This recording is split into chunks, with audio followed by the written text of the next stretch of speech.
अध्याय 2 तुलसी की शिक्षा की गूढ़ता। इहाँ न पक्ष पात कछु राखऊं, वेद पुराण संत मत भाषऊं। राम नाम कर अमित प्रभावा, संत पुराण उपनिषद गावा। अर्थात यहाँ मैं कुछ भी पक्षपात नहीं रखता, मैं वेद, पुराण और संतमत का ही सिद्धांत कहता हूँ। संतों, पुराणों और उपनिषदों ने प्रभु के नाम की असीम महिमा का गान किया है। राम कथा के माध्यम से संत मत के गूढ़ रहस्य का उपदेश। आम तौर पर लोग यह समझते हैं कि तुलसीदास जी ने अपने प्रसिद्ध ग्रंथ रामचरितमानस की रचना केवल राम रावण की कहानी सुनाने के लिए ही की है, पर वास्तव में तुलसीदास जी ने अनेक धार्मिक ग्रंथों और विशेषकर संत मत के गूढ़ रहस्यों को साधारण मनुष्य तक पहुंचाने के उद्देश्य से इस प्राचीन और लोकप्रिय कथानक का सहारा लिया है। वेद, पुराण आदि धर्म ग्रंथों में नाम यानी शब्द तथा नाम के अभ्यास के संकेत मिलते हैं। इस संबंध में तुलसीदास जी का विचार कबीर साहिब के विचार से मिलता जुलता है। कबीर साहिब का कथन है कि वेद पुराण को झूठा नहीं कहना चाहिए। झूठा तो वह है जो उन पर विचार नहीं करता। वह कहते हैं, वेद कतेब कहहो मत झूठे, झूठा जो ना विचारई।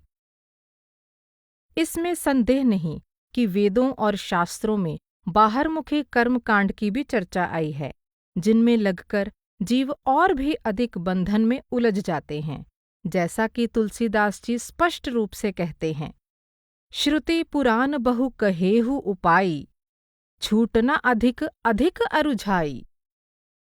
पर वह ये भी बताते हैं कि संसार की रचना ही कुछ ऐसी है कि इसमें गुण और दोष साथ साथ पाए जाते हैं।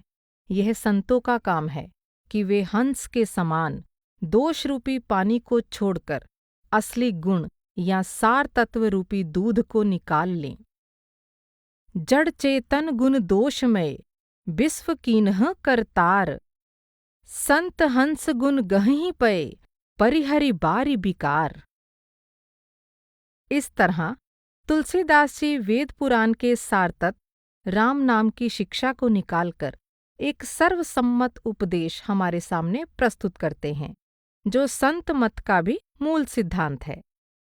तुलसीदास जी ने राम की कथा को अपनी रचना का आधार बनाया है, इसलिए नाम की महिमा करते हुए उन्होंने अक्सर नाम के लिए राम नाम का प्रयोग किया है। अपने रामचरितमानस के प्रारंभ में ही वह कहते हैं कि मेरी रचना भले ही सभी गुणों से रहित हो, पर इसमें अत्यंत पवित्र राम नाम की अर्थात प्रभु के नाम की महिमा बताई गई है, जो वेद पुराणों का सार है। इस राम नाम की महिमा के ही कारण सभी गुणों से रहित होने पर भी इसे भौरे के समान गुणग्राही संतजन आदर के साथ सुनेंगे। भनीति मोरि सब गुण रहित, विश्व विदित गुण एक, सो बिचारी सुनहि ही सुमति, जिन्हें के बिमल विवेक। एहि में रघुपति नाम उदारा, अति पावन पुराण श्रुति सारा। सब गुण रहित कुकबिकृत बानी, राम नाम जस अंकित जानी। सादर कहहि सुनहि बुध ताहि, मधुकर सरिस संत गुण ग्राही। सत्य सदा एक सा रहता है, वह कभी बदलता नहीं। इसीलिए सत्य की जानकारी रखने वाले संतों की शिक्षा भी सदा एक होती है। संत चाहे किसी भी जाति, धर्म, देश या समय में क्यों न पैदा हुए हों, उनकी शिक्षा में कभी कोई अंतर नहीं होता। तुलसीदास जी की शिक्षा भी अन्य संतों के ही समान है। वह स्पष्ट कहते हैं कि उन्होंने असीम और अपार परमात्मा की जानकारी संतों से ही प्राप्त की है और वे उसे ही हमें सुनाना चाहते हैं। राम अमित गुण सागर, थाह की पावई कोई, संतह सन जस किछु सुनयूं, तुम्हि सुनायूं सोई। तुलसीदास जी के अनुसार अनंत प्रभु की अनंत महिमा, अलौकिक कथा या अनुपम चरित को केवल संत ही जानते हैं। और केवल वही इसे कह सुन सकते हैं। प्रभु की जिस महिमा, कथा या चरित को संतजन सुनते और उसका गुणगान करते हैं, उसकी गहराई और गंभीरता को प्रकट करने के लिए तुलसीदास जी हरिगुण, रामगुण, रामचरित, रामकथा, हरिकथा जैसे शब्दों का प्रयोग दोहरे अर्थों में करते हैं। राम यानी परमात्मा तथा उसकी महिमा यानी कथा, शब्द या नाम के विषय में संतों के सत्संग को बाहरी तौर पर सुनना, साधारण या बाहरी रूप से हरिगुण, हरिकथा, रामचरित या रामकथा को सुनना है, पर अपने अंतर में शब्द धुन यानी नाम को सुनना, जो परमात्मा की सच्ची महिमा या कथा है। आंतरिक या पारमार्थिक रूप से हरिगुण को गाना अथवा हरिगुण, रामगुण, रामचरित या रामकथा को सुनना है। इस पारमार्थिक अर्थ की ओर संकेत करने के लिए ही तुलसीदास जी कहते हैं कि पूर्ण संत या सच्चे ज्ञानीजन जो जीते जी मुक्ति प्राप्त कर चुके होते हैं, वे भी निरंतर होने वाले हरिगुण या हरिकथा यानी नाम या शब्द को सदा सुनते रहते हैं। स्पष्ट है कि किसी भी बाहरी कथा या संगीत का निरंतर चलते रहना या उसे निरंतर सुन पाना संभव नहीं है। केवल शब्द धुन यानी नाम ही निरंतर चलते रहने वाला और निरंतर सुना जा सकने वाला हरिगुण या हरिकथा है। संतों का ध्यान चकोर की तरह एकाग्र भाव से प्रभु के नाम में लगा रहता है। वे ही नाम के मधुर रस का पान करते हैं। यह नाम चंद्रमा की किरणों के समान हृदय को शीतल करने वाला है। राम के इस नाम का गुणगान करना, जिसे संतों की भाषा में शब्द धुन का सुनना या भजन करना कहते हैं, सभी अभिलाषाओं को पूर्ण करने वाला एक सुंदर चिंतामणि है, जिसे तुलसीदास जी अपनी अलंकारिक भाषा में संतों की निर्मल बुद्धि रूपी स्त्री का सुंदर श्रृंगार कहते हैं। इस राम नाम या राम कथा को अपने अंदर सुनकर ही जीव भवसागर को पार कर सकते हैं। विशेषकर इस कलयुग में प्रभु प्राप्ति का नाम के सिवाय अन्य कोई साधन नहीं। जैसा कि तुलसीदास जी कहते हैं, हरि अनंत हरि कथा अनंता, कहहीं सुनहीं बहुविधि सब संता। जीवन मुक्त महामुनि जेऊ, हरिगुण सुनहीं निरंतर तेऊ। भवसागर चह पार जो पावा, राम कथा ता कह दृढ़ नावा। राम कथा ससि किरण समाना, संत चकोर करहीं जहि पाना। रामचरित चिंतामणि चारु, संत सुमति तिय सुभग सिंगारु। कलयुग जोग न यज्ञ न ज्ञाना, एक आधार राम गुण गाना। संतों की यह शिक्षा गूढ़ है। इस गूढ़ रहस्य को केवल संत सतगुरु ही खोल सकते हैं। तुलसीदास जी अपनी संत सुलभ विनम्रता के साथ कहते हैं कि उनके गुरु ने उन्हें बचपन में ही राम कथा का मर्म समझाया था, पर वह उस समय ठीक से समझ नहीं सके थे। इस गूढ़ रहस्य को बताने वाले और इसको सुनने वाले को परम ज्ञानी होना चाहिए। पर तुलसीदास जी अपने को कलयुग के पापों से ग्रसा हुआ महामूढ़ जीव कहते हैं। वह बताते हैं कि गुरु ने फिर भी उन्हें बार बार समझाया, तब उन्हें इस रहस्य की कुछ समझ आई और वह अपने संतोष के लिए उसी का प्रचार करते हैं। परोपकारी संतजन अपने उपदेश द्वारा जीवों का कल्याण करके ही संतोष प्राप्त करते हैं। इन बातों की ओर संकेत करते हुए तुलसीदास जी कहते हैं, मैं पुनि निज गुर सन सुनी, कथा सुसूकर खेत। समुझी नहीं तसि बालपन, तब अति रहेऊं अचेत। श्रोता बक्ता ज्ञान निधि, कथा राम के गूढ़। किमि समझाऊं मैं जीव जड़, कलिमल ग्रसित विमूढ़। तदपि कहि गुर बारहि बारा, समुझी परी कछुमति अनुसारा।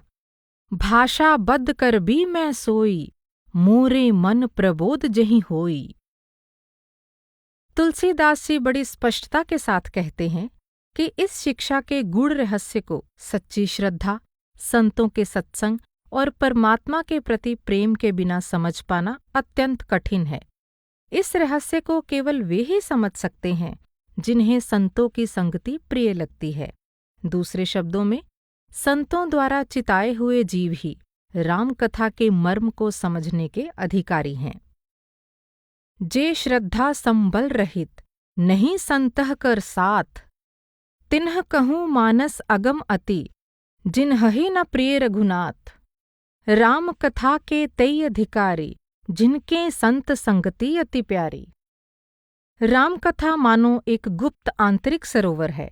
इस सरोवर में नहाने के लिए किसी संत के सत्संग को मन लगाकर सुनना आवश्यक है।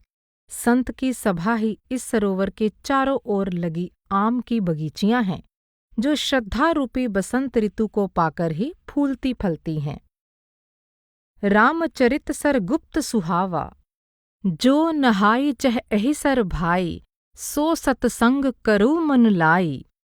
संत सभा चहु दिसि अमराई, श्रद्धा ऋतु बसंत सम गाई। संतों के इस गूढ़ उपदेश को सुनकर जो विवेकी जीव इसके अभ्यास में लग जाते हैं, वे विषयों से विरक्त या अनासक्त हो जाते हैं। पर जिन मूर्ख जीवों को इसमें रुचि नहीं होती, वे परमात्मा से विमुख रहकर मोह में ही पड़े रह जाते हैं। उमा राम गुण गूढ़, पंडित मुनि पावहीं बिरति। जे हरि विमुख न धर्मरति, पावहीं मोह विमूढ़। स्वामी जी महाराज ने भी संतों की शिक्षा को गूढ़ कहा है, जिसे संतों के बताए बिना कोई जान नहीं सकता। केवल संत ही इस गूढ़ शिक्षा को प्रकट करते हैं और उनके शिष्य या सत्संगी इसका लाभ उठाते हैं। संतन का मत गूढ़, बिना संत को जानई। राधा स्वामी किया ज़हूर, माने सत्संगी कोई। मानस नाम का गूढ़ अर्थ। अपने प्रसिद्ध ग्रंथ का रामचरितमानस नाम रखने के संबंध में तुलसीदास जी ने जो कुछ कहा है, उससे ये स्पष्ट होता है कि वह इस ग्रंथ द्वारा उस गुप्त आंतरिक सरोवर का भेद देना चाहते हैं, जो राम अर्थात परमात्मा के पवित्र आंतरिक कथा रूपी जल से सदा भरा रहता है। इस आंतरिक सरोवर को मानसरोवर, अमृत का सरोवर या अमृतसर भी कहते हैं। यह सरोवर कहाँ है और कैसे बना है, इसे तुलसीदास जी ने बड़े सुंदर ढंग से समझाया है। वह कहते हैं कि हमारी निर्मल बुद्धि की धरती पर ही हृदय रूपी अगाध सरोवर का स्थान है। वेद, पुराण आदि सद्ग्रंथों के समुद्र का वाष्प रूपी सार लेकर साधु संत रूपी मेघ परमात्मा के गुणगान की पवित्र वर्षा करते हैं, जिसका जल बहुत मीठा, मन को मुग्ध करने वाला और कल्याणकारी होता है। इसी मीठे वाणी रूपी जल से हृदय का अगाध सरोवर भरा हुआ है। तुलसीदास जी यहाँ अंतर के भेद का अधिक विवरण ना देकर उस मीठी आंतरिक वाणी यानी शब्द धुन का केवल संकेत करते हैं, जिसका रहस्य साधु संतों से प्राप्त होता है और जिसे अपने अंदर सुनकर अपूर्व शांति और शीतलता प्राप्त होती है। वह कहते हैं, सुमति भूमि थल हृदय अगाधु, वेद पुराण उदधि गण साधु। बरषहि राम सुजस बर बारी, मधुर मनोहर मंगलकारी। इस रामचरितमानस नामक परमात्मा की पवित्र आंतरिक कथा यानी शब्द धुन को अपने आंतरिक कान से सुनने पर शांति और एकाग्रता प्राप्त हो जाती है। जो स्त्री पुरुष इसे सदा आदर और प्रेम से सुनते हैं, वे देवता के समान परम पवित्र श्रेष्ठ जीव ही इस मानस के सच्चे अधिकारी हैं। इस सरोवर को संतों ने अधिक स्पष्ट करते हुए मान सरोवर कहा है और बताया है कि नाम के अभ्यास के समय आंतरिक मंडलों में यात्रा करती हुई अभ्यासी की आत्मा जब इस पवित्र मानसरोवर में पहुंचकर स्नान करती है, तब उसके सभी अच्छे और बुरे कर्मों की मैल धुल जाती है। इसे संतों ने आम शिष्यों को समझाने के लिए मानसरोवर में स्नान करके कौए का हंस बन जाना कहा है। इस मानसरोवर को केवल आंतरिक आंख यानी मानस चक्षु या दिव्य चक्षु से ही देखा जा सकता है।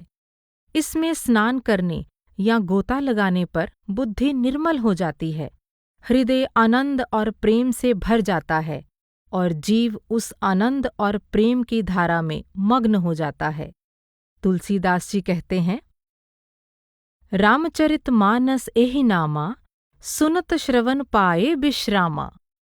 अस मानस मानस चख चाही, भय कबि बुद्धि बिमलव गाही। भयों हृदय आनंद उछाहु, उमग्यऊ प्रेम प्रमोद प्रबाहु।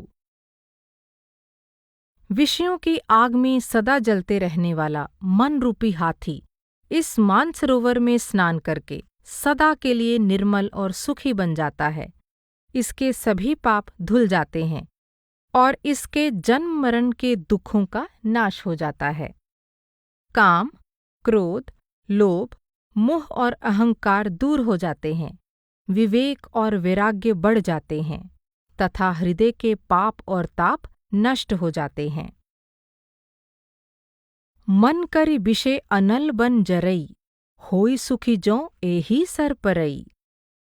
त्रिविध दोष दुख दारिद दावन, कली कुचाली कुली कलुष नसावन। काम कोह मद मोह नसावन, बिमल विवेक विराग बढ़ावन। सादर मज्जन पान किए ते, मिटहीं पाप परिताप हिए ते। इस आंतरिक मानसरोवर में स्नान करके पवित्र हो जाने पर ही राम अर्थात परमपिता परमात्मा के प्रेम का पक्का रंग चढ़ता है और अभ्यासी इस शांतिदायक और सुखद मानस को छोड़ फिर कभी विषयों की ओर नहीं दौड़ता। ते नर यह सर तजहि न काऊ, जिन्ह के राम चरण भल भाऊ। पर जो अभागे विषय जीव हैं, वे इस रामचरित मानस रूपी मानसरोवर के पास नहीं आते, क्योंकि इस आंतरिक अभ्यास के मार्ग की कठिनाइयों को पार करना उनके लिए कठिन होता है। कुसंगति, पारिवारिक जंजाल, मोह, अभिमान, सांसारिक मान बढ़ाई और अनेक प्रकार के कुतर्क परमार्थ के मार्ग की रुकावटें हैं, जो बाघ, सिंह और सर्प के समान भयंकर और अनेक पहाड़ों, नदियों और जंगलों के समान दुर्गम हैं। इन्हीं कारणों से विषय जीव इस मानसरोवर के पास आने में हार मान जाते हैं। केवल वे ही जीव यहाँ तक पहुँचते हैं जिन्हें परमात्मा की कृपा से किसी संत द्वारा आंतरिक रहस्य की पूरी जानकारी मिल जाती है। ऐसे परम ज्ञानी जीव मानस की गूढ़ कथा का आंतरिक भेद समझ लेते हैं। आवत एहीं सर अति कठिनाई, राम कृपा बिनु आई न जाई। कठिन कुसंग कुपंथ कराला, तिन्ह के बचन बाग हरि ब्याला। गृह कारज नाना जंजाला, ते अति दुर्गम सैल बिसाला। बन बहु विषम मोह मद माना, नदी कुतर्क भयंकर नाना। तेहि कारण आवत ही हारे, कामी काक बलाक बिचारे। अति विचित्र रघुपति चरित, जानहि परम सुजान। जे मति मंद विमोह बस, हृदय धरहि कछुआन। तुलसीदास जी कहते हैं कि जो लोग इस रामचरितमानस अर्थात आंतरिक मानसरोवर में गोता लगाकर अपने हृदय को निर्मल नहीं कर लेते, वे कलिकाल के धोखे में पड़े हुए कायर जीव हैं। वे भ्रमवश विषय सुख को ही वास्तविक सुख मानकर उसी में भूले हुए हैं। जिस प्रकार प्यासा हिरन सूर्य की किरणों के रेत पर पड़ने से उत्पन्न जल के भ्रम को वास्तविक जल समझ लेता है और उसके पीछे दौड़ दौड़कर दुखी होता है, ठीक उसी प्रकार विषयों से सुख पाने की आशा में उसके पीछे दौड़ने वाले जीव भी दुखी रहते हैं। जिस जीव पर परमात्मा की परम कृपा होती है, केवल वही सारी कठिनाइयों को पार करके अपने आंतरिक मानसरोवर तक पहुँचता है और उसमें स्नान करके निर्मल हो जाता है तथा संसार के त्रिविध दुखों से सदा के लिए छुटकारा पा जाता है। जिन्ह एहीं बारी ना मानस धोए, ते कायर कलिकाल बिगोए। त्रिशत निरखी रबिकर भव बारी। फिर हहीं मृग जिमी जीव दुखारी। सकल बिघ्न व्यापहि नहीं तेहि। राम सु कृपा बिलोकहि जेहि। सोई सादर सर मज्जनु करई। महाघोर त्रयताप न जरई।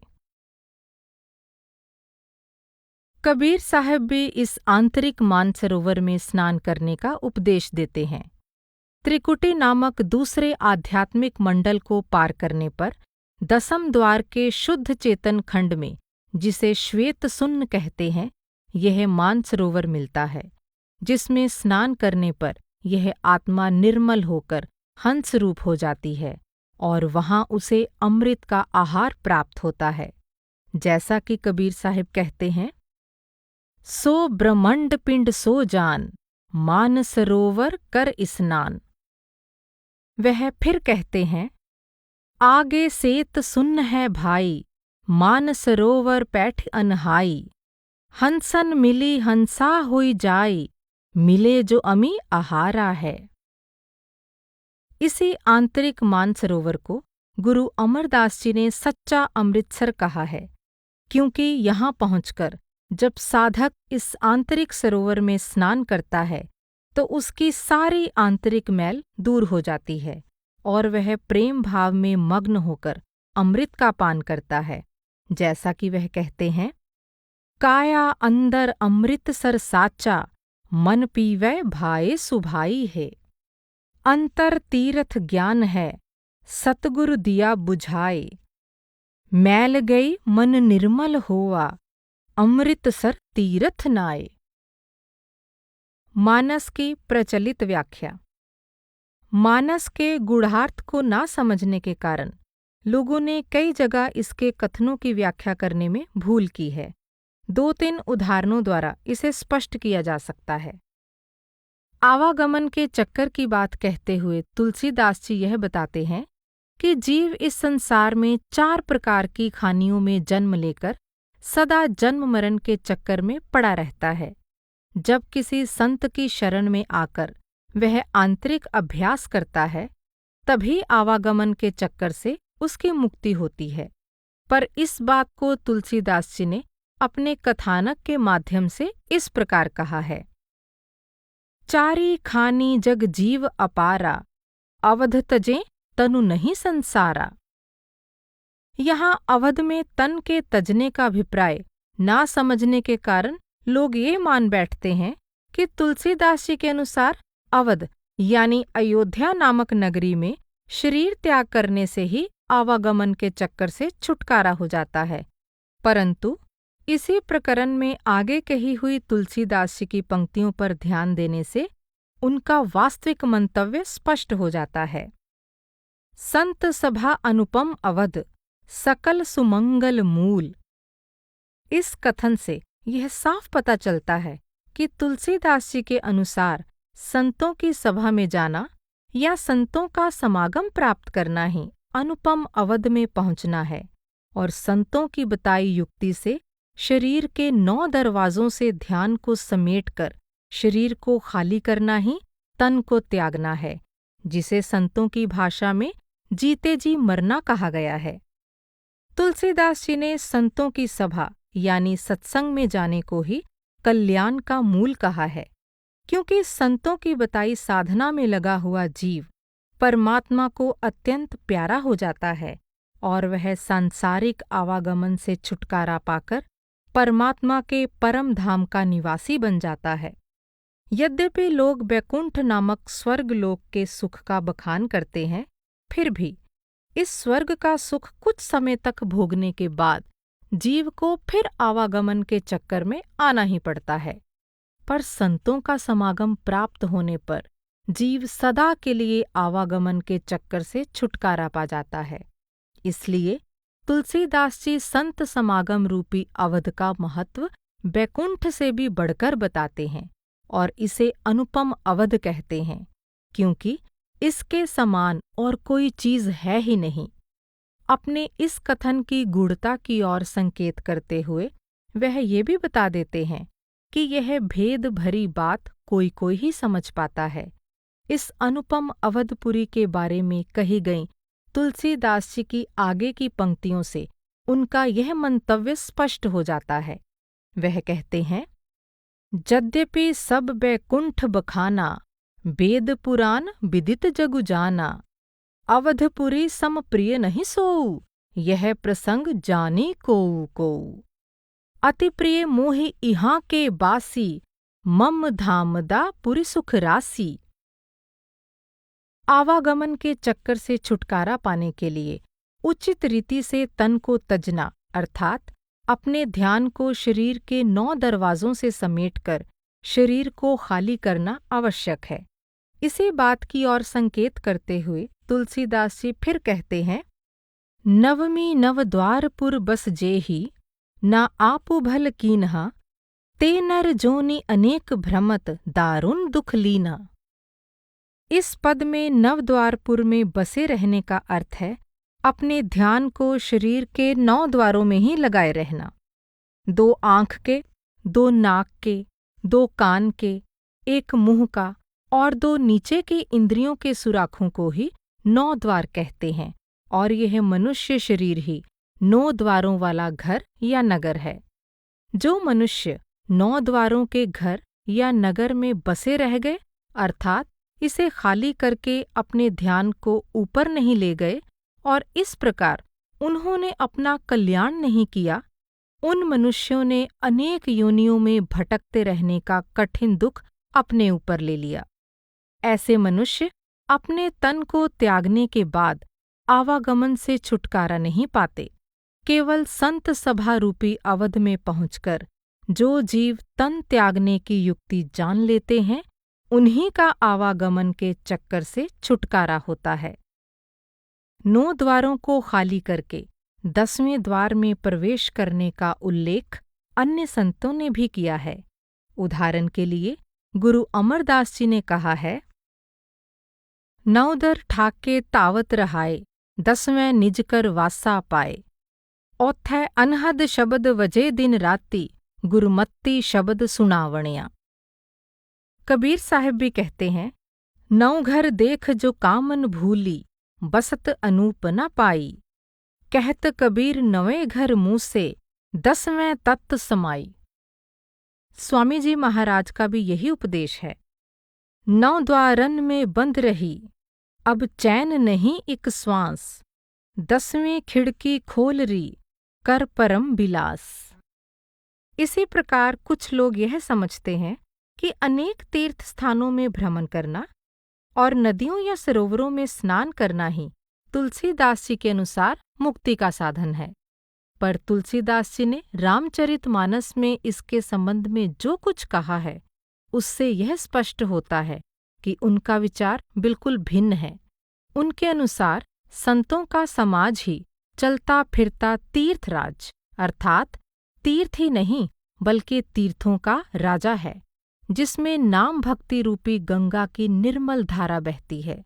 ब्रह्म विचार ही सरस्वती नदी है तथा सुंदर आचरण यानी शील का पालन और बुरे आचरण का त्याग ही कलयुग के पापों को हरने वाली यमुना नदी है। इस संत समाज रूपी तीर्थराज यानी प्रयाग में अटल विश्वास करना ही मनुष्य का अपना सच्चा धर्म है, जो अक्षय वट के समान है। यह तीर्थराज सब देशों में सब समय सभी को सहज ही प्राप्त हो सकता है। जो इस अलौकिक तीर्थराज का उपदेश प्रसन्न मन से सुनते और समझते हैं तथा अत्यंत प्रेम के साथ इसमें गोता लगाते हैं, वे जीते जी अर्थ, धर्म, काम और मोक्ष नामक चारों फलों को प्राप्त कर लेते हैं। मुद मंगलमय संत समाजू, जो जग जंगम तीर्थ राजू, राम भक्ति जहाँ सुरसरि धारा, सर सरई ब्रह्म विचार प्रचारा। विधि निषेधमय कलिमल हरनी, करम कथा रविनंदनी बरनी, बटु विश्वास अचल निज धर्मा, तीरथ राज समाज सुकर्मा। सबहि सुलभ सब दिन सब देसा, सेवत सादर समन कलेसा, अकथ अलौकिक तीरथ राउ, देई सद्य फल प्रगट प्रभाऊ। सुनि समुझहि जन मुदित मन, मज्जहि अति अनुराग। लहहि चारि फल अछत तनु, साधु समाज प्रयाग। तुलसीदास जी ने इन पंक्तियों में संतों के सत्संग को सर्वश्रेष्ठ तीर्थ कहा है, क्योंकि संतों की सभा वह स्थान है जिसमें आत्मकल्याण के मार्ग का उपदेश दिया जाता है, जिसमें भक्ति, विवेक यानी ब्रह्म विचार, पवित्र आचरण और उत्तम चरित्र पर चलने की प्रेरणा दी जाती है।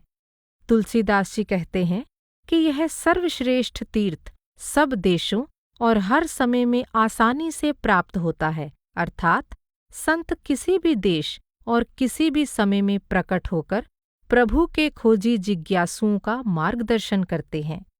जो अभ्यासी गहरे प्रेम के साथ इस तीर्थ में गोता लगाते हैं, अर्थात पूर्ण एकाग्रता के साथ उनके बताए अभ्यास में लग जाते हैं, वे जीते जी मुक्ति प्राप्त कर लेते हैं।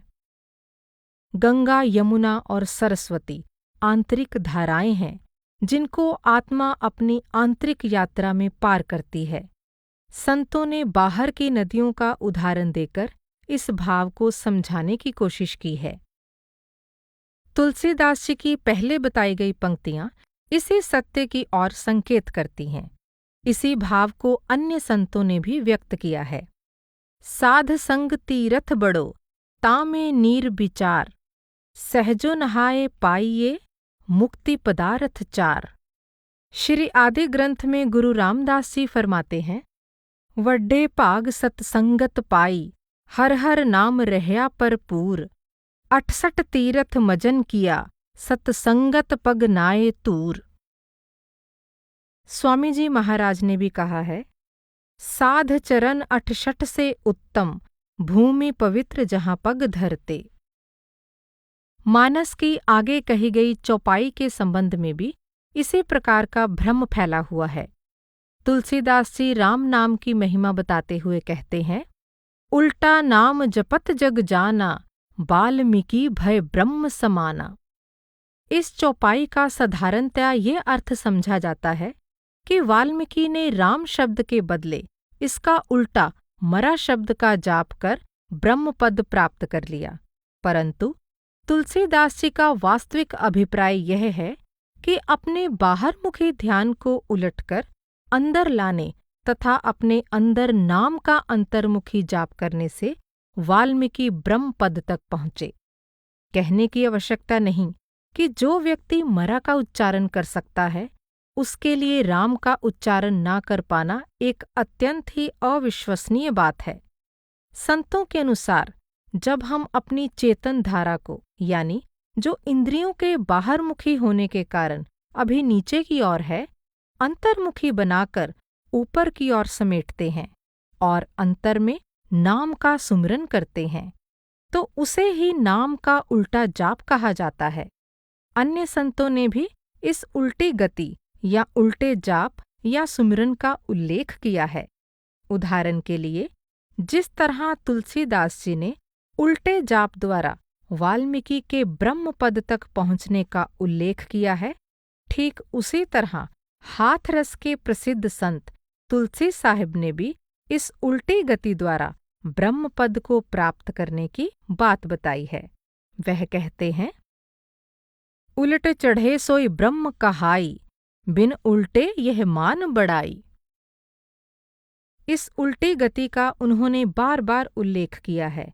वह फिर कहते हैं, उल्टा चलई गगन को धाई, तासे काल रहे मुरझाई। धद्धा ध्यान धरो घट माही, सुरती को काढ़ी निकारी। उलटी चलो असमान, हिये बिच होत उजारी। कबीर साहिब भी कहते हैं, कबीर धारा अगम की, सतगुरु दई लखाए। उलटी ताहे सुमिरन करो, स्वामी संग मिलाए। स्वामी जी महाराज ने भी कहा है, नाम रतन गुरु दें बुझाई, उलट चढ़ो असमानी। इसी को संतों ने आंतरिक कमल का उलटना या खिलना भी कहा है। जैसा कि आदि ग्रंथ में कहा गया है, गुर प्रसाद उरध कमल बिगास, अंधकार में भया प्रगास। उलट कमल अमृत परया, एह मन कतह न जाए, अजपा जाप न विसरै, आद जुगाद समाए। ऐसे अनेक उदाहरण रामचरितमानस से दिए जा सकते हैं, पर विस्तार पूर्वक यहाँ 2-3 की ओर ही ध्यान दिलाया गया है। राम से तुलसी का तात्पर्य। तुलसीदास जी ने रामचरितमानस तथा अन्य ग्रंथों में राम की ही महिमा गाई है, इसलिए यह समझना आवश्यक है कि राम से उनका क्या तात्पर्य है। राम को लोग साधारणतः विष्णु का अवतार मानते हैं। इसका मुख्य कारण यह है वाल्मीकि रामायण, अध्यात्म रामायण, आनंद रामायण, मंगल रामायण, नारद रामायण, पुलस्त्य रामायण, वशिष्ठ रामायण आदि तुलसी से पहले प्रचलित राम विषयक ग्रंथों में राम को मुख्यतः विष्णु का ही अवतार माना गया है। पर तुलसीदास जी की विशेषता यह है कि वह इन ग्रंथों से आवश्यक सामग्री और प्रेरणा लेते हुए भी राम को संतमत की दृष्टि से देखते हैं। वह स्पष्ट कहते हैं, रामु अमित गुण सागर, थाह की पावई कोई, संतन सन जस किछु सुनेऊं, तुम्हि सुनायऊं सोई। गोस्वामी तुलसीदास जी दशरथ के पुत्र राम की कथा के माध्यम से संतों के गूढ़ उपदेश की ओर हमारा ध्यान दिलाना चाहते हैं। इसलिए दशरथ के पुत्र राम के माध्यम से वह उस सर्वोच्च परमात्मा की भक्ति का उपदेश देते हैं जिसे संतों ने मन इंद्रिय और बुद्धि वचन से परे समस्त विश्व का कर्ता, अनादि, अनंत, अविनाशी, सच्चिदानंद, अनामी, सबका स्वामी और दयाल पुरुष कहा है, जिससे काल भी डरता है और जिसके एक अंश से अनेक ब्रह्मा, विष्णु और शिव की उत्पत्ति होती है। तुलसी के कृपालु राम की दीनों पर विशेष कृपा रहती है। वह भक्त वत्सल हैं, अपने शरणागतों की सब तरह से संभाल करते हैं और दुष्टों और पापियों तक का उद्धार कर देते हैं। वह सर्वव्यापी, अंतर्यामी और सबके हृदय में निवास करने वाले हैं, पर प्रेम और भक्ति के बिना वह प्रकट नहीं होते। राम के वास्तविक स्वरूप के संबंध में गोस्वामी जी ने बड़े ही सुंदर ढंग से भारद्वाज जी द्वारा याज्ञवल्क्य जी से प्रश्न पूछवाया है। भारद्वाज जी पूछते हैं कि एक राम तो अयोध्या के राजा दशरथ के पुत्र थे, जिन्होंने स्त्री विरह के कारण अपार दुख उठाया और क्रोधवश रावण का वध किया। पर क्या इसी राम का शंकर जी जप किया करते हैं या वह राम कोई और हैं? राम कवन प्रभु पूछऊं तो ही, कहिए बुझाई कृपानिधि मोही। एक राम अवधेश कुमारा, तिन्ह कर चरित विदित संसारा। नारी बिरहा दुखु लहेऊ अपारा, भयउ रोषु रन रावनु मारा। प्रभु सोई राम की अपर कोऊ, जाहि जपत त्रिपुरारी। सत्य धाम सर्वज्ञ तुम्ह, कहु विवेकु विचारी। इस प्रश्न का उत्तर प्रारंभ करते हुए याज्ञवल्क्य जी कहते हैं कि राम की कथा चंद्रमा की किरणों के समान है, जिसका संत रूपी चकोर सदा पान किया करते हैं। राम कथा ससी किरण समाना, संत चकोर करहीं जहि पाना। याज्ञवल्क्य जी के उत्तर का गूढ़ अर्थ यही है कि मानस में वर्णित राम कथा का अर्थ शब्द यानी नाम की साधना करना है, जिसको अभ्यासी महात्मा और संत ही समझते हैं। मन, इंद्रिय, बुद्धि और वचन से परे अविनाशी राम। राम का स्वरूप मन, इंद्रिय, बुद्धि और वचन की सीमा से बाहर है। इसलिए राम को ना हम तर्क द्वारा समझ सकते हैं और ना शब्दों में उनका ठीक तरह से वर्णन कर सकते हैं। केवल संत जन ही अपने आंतरिक अनुभव द्वारा राम को समझकर उसके स्वरूप का कुछ संकेत हमें दे सकते हैं। इसलिए जो सत्य के ज्ञानी और सांसारिक मोह माया से मुक्त हैं, वे राम के आंतरिक भजन में लीन रहते हैं।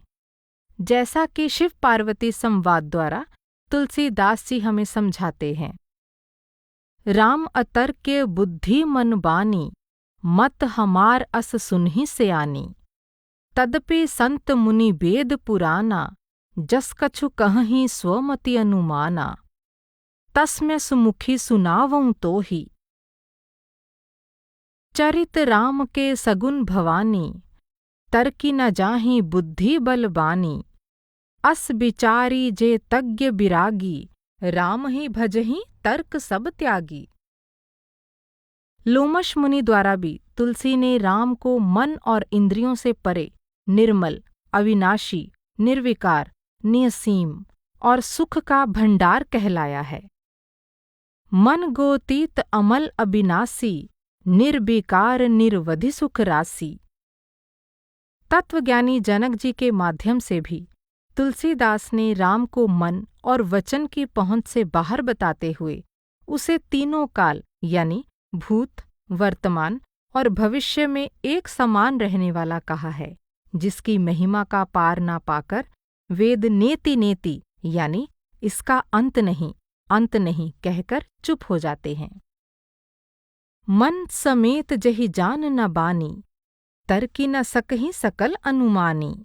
महिमा निगम नेति कहि कही, जो तिहु काल एक रस रही।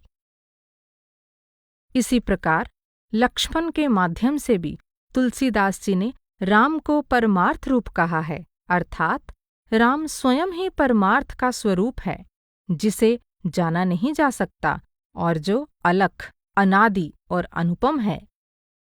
राम ब्रह्म परमार्थ रूपा, अबिगत अलख अनादि अनूपा।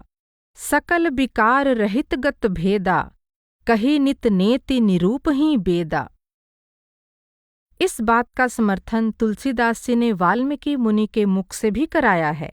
वह कहते हैं कि यह संसार एक तमाशा है और परमात्मा यानी राम इसको देखने वाला है। ब्रह्मा, विष्णु और शिव भी राम के इशारे पर नाचते रहते हैं, पर वे राम का मर्म नहीं जान पाते। कोई और भला राम को क्या जान सकेगा। राम कृपा करके जिस भक्त को अपना रूप जनाता है, वही राम को जान पाता है और राम को पहचानते ही वह राम का स्वरूप बन जाता है। मानो राम भक्तों के हृदय को शीतल करने वाला चंदन है। वह संतों के कार्य के लिए मनुष्य शरीर धारण कर साधारण मनुष्य जैसा व्यवहार करता है, पर वास्तव में उसका स्वरूप चैतन्यमय और आनंदमय है, जिसे केवल अधिकारी भक्तजन ही जान सकते हैं।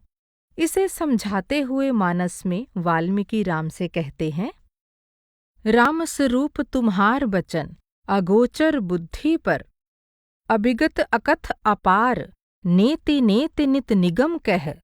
जगुपेखन तुम्ह देख निहारे, विधि हरि शंभु नचाव निहारे। तेउ न जानहि मर्मु तुम्हारा, और तुम्हि को जान निहारा। सोई जाने जेहि देहु जनाई, जानत तुम्हि होई जाई। तुम्हरी कृपा तुम्हि रघुनंदन, जानहि भगत भगत उर चंदन। बिगत विकार जान अधिकारी, चिदानंदमय देह तुम्हारी। कहहु करहु जस प्राकृत राजा, नर तनु धरेहूँ संत सुर काजा। राम के इस गूढ़ रहस्य को आसानी से कोई नहीं समझ सकता, पर राम की कृपा से जब किसी भक्तजन को राम का ज्ञान हो जाता है, तब वह फिर कभी सपने में भी मोह या माया का शिकार नहीं होता। जैसा कि मानस के उत्तर कांड में काकभुशुंडी गरुड़ से कहते हैं, यह रहस्य रघुनाथ कर बेगी, ना जानई कोई। जो जानई रघुपति कृपा, सपनेहु मोह न होई।